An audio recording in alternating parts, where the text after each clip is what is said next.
Hi friends, எல்லாருக்கும் வணக்கம். இது உங்கள் இன்ஜினியர்ஸ் ஃப்ரம் ஓசூர். நம்ம வீட்டுக்கு செப்டி டேங்க் அண்ட் செம்பு பிளாஸ்டிக் ஒர்க் பண்ணும்போது நோட் பண்ண வேண்டிய 3 பாயிண்ட்ஸை பற்றி நான் சொல்லியிருக்கேன். ஃபஸ்ட்டு பார்த்தீங்கன்னா, நம்ம ஸ்டீல் மெஸ் பார்த்தீங்கன்னா 4 சைஸ் வால்யூ இந்த மாதிரி வந்து நம்ம நெயில்ஸ் யூஸ் பண்ணி பெயிண்ட் பண்ணியிருக்கோம்னு பாருங்கள்.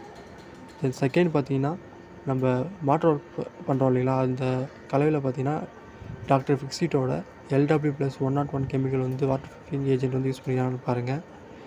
தென் இதோட ரேஷியோன்னு பார்த்தீங்கன்னா 5 பேக் ஆஃப் சிமெண்ட்டுக்கு பார்த்தீங்கன்னா நம்ம 1 லிட்டர் வந்து யூஸ் பண்ணுவோம். இந்த 1 லிட்டரோட காஸ்ட் பார்த்தீங்கன்னா வெளியில் வந்து பார்த்தீங்கன்னா 185 ருபீஸ் வரும். தென் தேர்ட் ஃபைனல் பார்த்தீங்கன்னா, நம்ம வாட்டர் ஒர்க் பண்ணுறோம் இல்லைங்களா, பிளாஸ்டிக் ஒர்க் பண்ணுறோம் இல்லைங்களா, அந்த வால் எல்லாமே பார்த்தீங்கன்னா வெட் கண்டிஷன் இருக்கான்றது என்ஷூர் பண்ணிக்கோங்க. தென் பார்த்தீங்கன்னா இந்த மாதிரி வந்து பார்த்திங்கன்னா நம்ம சிமெண்ட் பாலை வந்து பார்த்திங்கன்னா கரைச்சி ப்ராப்பராக இந்த மாதிரி வந்து நம்மளுக்கு வந்து பாண்டிங்காக நம்ம வந்து பண்ணுவோம். இது ப்ராப்பராக இருக்கான்னு என்ஷூர் பண்ணிக்கோங்க.